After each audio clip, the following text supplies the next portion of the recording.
Hi, welcome to Butter Suspension's YouTube channel. Today we are going to disassemble a Rockshox Monarch Plus. This is one of the parts of a three-part series we're doing, comparing the Rockshox Monarch Plus and the DVO Topaz. So follow along and you can see how I disassemble this shock. Thanks for watching.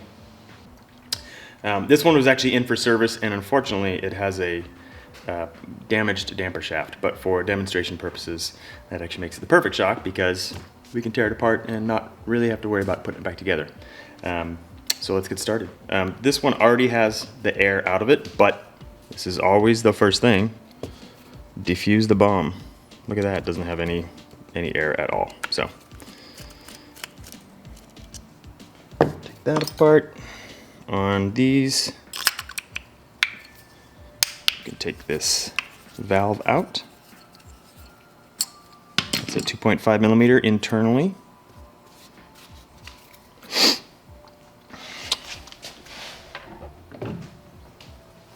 Remove the travel spacer.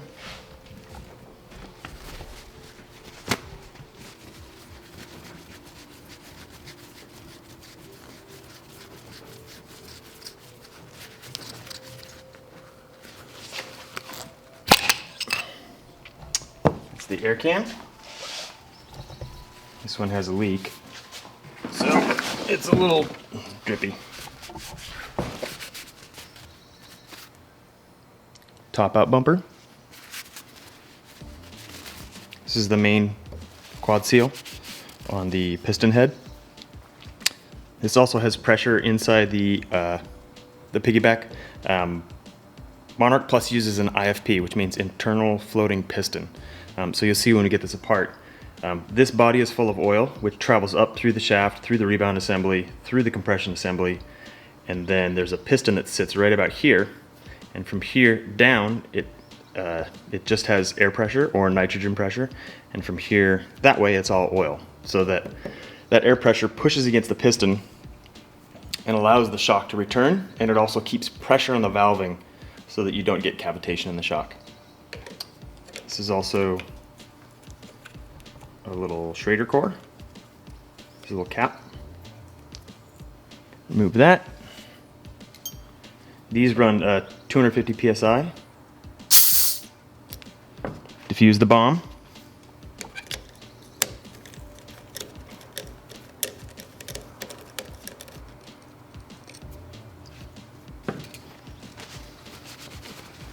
And this pushes in. Swap this up. There's a clip that holds this in place. You'll notice that I am using a sharp object inside a sealing surface. I'm also being very careful. It takes a little practice to do this and not scratch it. There are probably better methods for your home mechanic doing it the first time, but I find this to be the fastest, and if you do it with enough practice, it's fine. So to inflate this, you need a special adapter. I also use that adapter to thread into this cap to pull it out. There's an O-ring right here.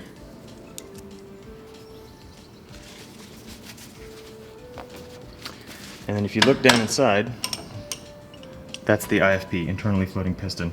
When you push down on the body, the piston moves out to kind of make up for the displacement of oil.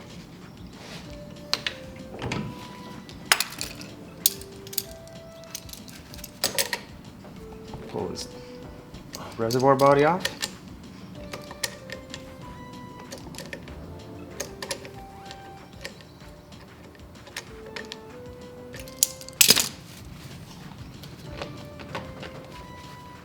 So at this point, I'll just loosen it. I don't want to take it off all the way because I don't want to let all the oil out.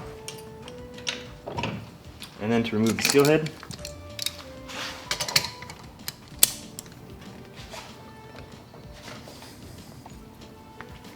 same thing, I want to loosen it, but I don't want to take it all the way off because I want the oil to go into the sink.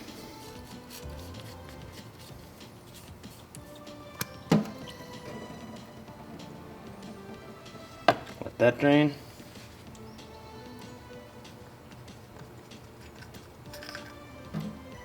Let that drain.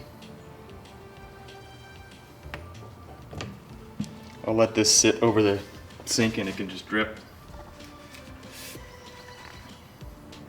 So this is the compression stack, compression assembly. This little button, if you will, when you turn the lever to go from open, mid, and closed, this pushes a little needle into the valve to close off the compression assembly. There's more oil inside. And then that's the back side of the IFP. So we will push that out.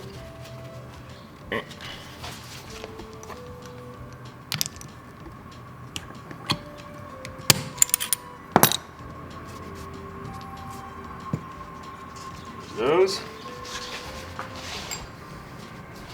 If I was actually rebuilding this, I would be cleaning very thoroughly as I go. I always am in the habit of take it apart, clean apart, set it aside, take it apart, clean apart, set it aside. This one I'm just gonna get the oil off so that I don't drop things. Body goes there. A little more oil.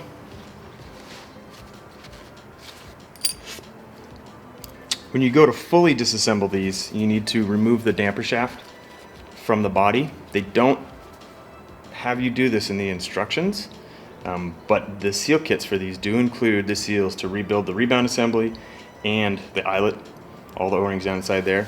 So it's one of those things where the instructions aren't there, but if you do this enough times, you can kind of take stuff apart, see how it goes back together. On all of the newer Deluxe and Super Deluxe, they don't include that seal. They kind of see it as, hey, it's not a wear item, don't take it apart. You can still take it apart, but just know that it's not included in the kit. So, I will take these shaft clamps.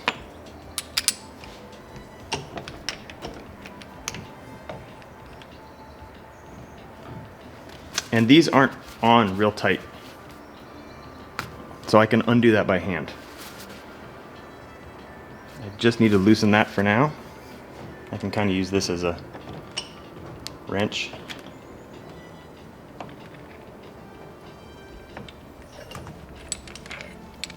And flip it over. Now I'm going to loosen the piston nut. It's a 12 millimeter. Sorry, one more time.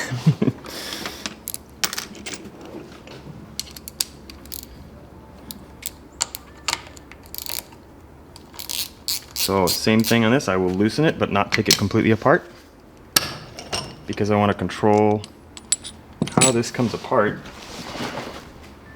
I will take an Allen wrench and I will run it inside, finish unthreading this, and take the whole stack off. Now you can see this is the order that it was in from the factory. Take off the main seal head, bottom out O-ring, bottom out plate, and then go and unthread the rest of the damper shaft. There's more oil in here, not a lot, but. And then this is the there's a tube inside this damper shaft that kind of tells the oil which way to go. It's like a, for lack of a better term, it's a twin tube. And then down inside you have O-ring for the air can, O-ring for the damper shaft. There's an O-ring here to seal that body. And so all those need to come out.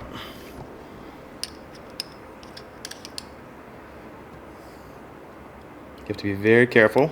It's very easy to scratch these sealing surfaces.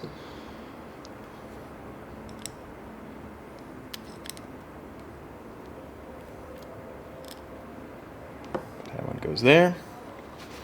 For the Monarch Plus, I almost never take the clicker assembly or the detent balls out of here. It's like this really complicated puzzle, And it doesn't really need to be rebuilt unless it is exceptionally dirty or rusty, and that's actually pretty rare.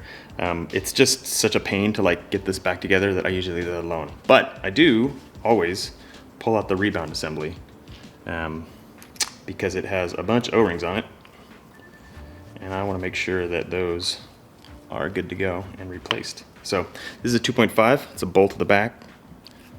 Just unthread it, set that aside. Then this whole assembly pulls out. You want to be real careful because there's a bunch of stuff in here that you can drop, including down inside there's a little serrated washer that keeps this from coming loose. And I don't know how many times I've dropped these because you'll go to pull this out and it goes flying.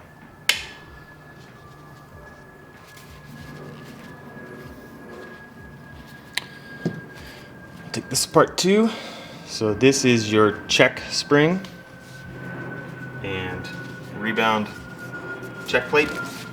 Basically it allows the rebound oil to go one way but then not the other way. It forces it to go the way that they designed it to. You have a white O-ring, or sorry, a white plastic ring that this sits against that seals. There's another one on the other end that is all the way up inside here. These don't come out. They're not included with the kit. They're not replaceable. If these ever get damaged, honestly, the shock is kind of done, unless you can find a dead shock to pull those parts out of, but that's pretty rare. So, this has 3 O-rings on the outside. You'll notice I'm using no tools on this because I do not want to scratch any of these surfaces, and I can do it all with my fingers.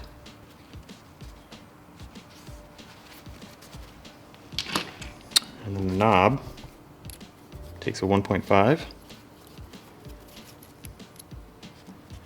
Now this knob has kind of a key built into it, so you can't take the knob off until you get to the point where the key lets you release it. And then inside that is your rebound adjust. This has the ball bearings, the detent ball bearings for the click, click, click. You can start to see them come out. Oh, this one's really sticky. So I will try and capture those with my fingers as I unthread it. You can see there's a ball bearing, there's a spring in between, there's another ball bearing. And then down inside, sorry, one more time. Oh no!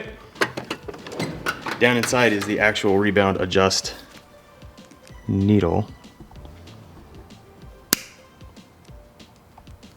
Come on, come on. And then this also has O-rings on it.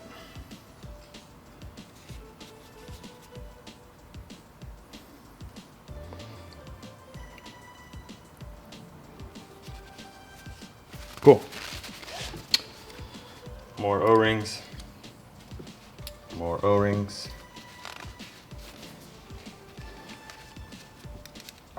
I'll use a dull flat blade screwdriver if I want to make sure that I don't damage these. And same thing, by hand. Quad ring, backup rings.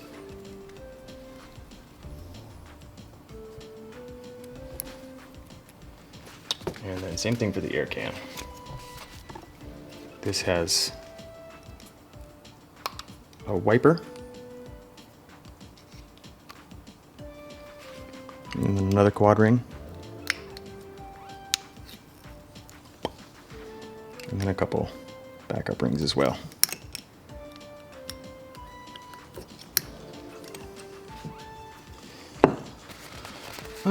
You can take these all the way apart, but you don't really need to.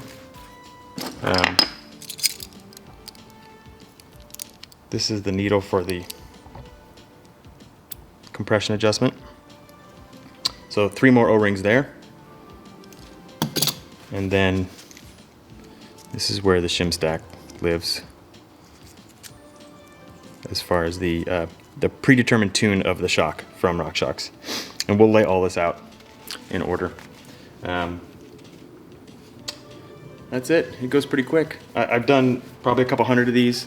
That's where it kind of messed me up when I first opened up one of the DVOs. Because I had done so many of these Monarch Pluses, I opened the DVO and I literally thought somebody was messing with me, because it was literally like opening up a Monarch Plus, except for the difference in the reservoirs. So let's get these set up and we'll get the other one torn apart and then we'll start comparing.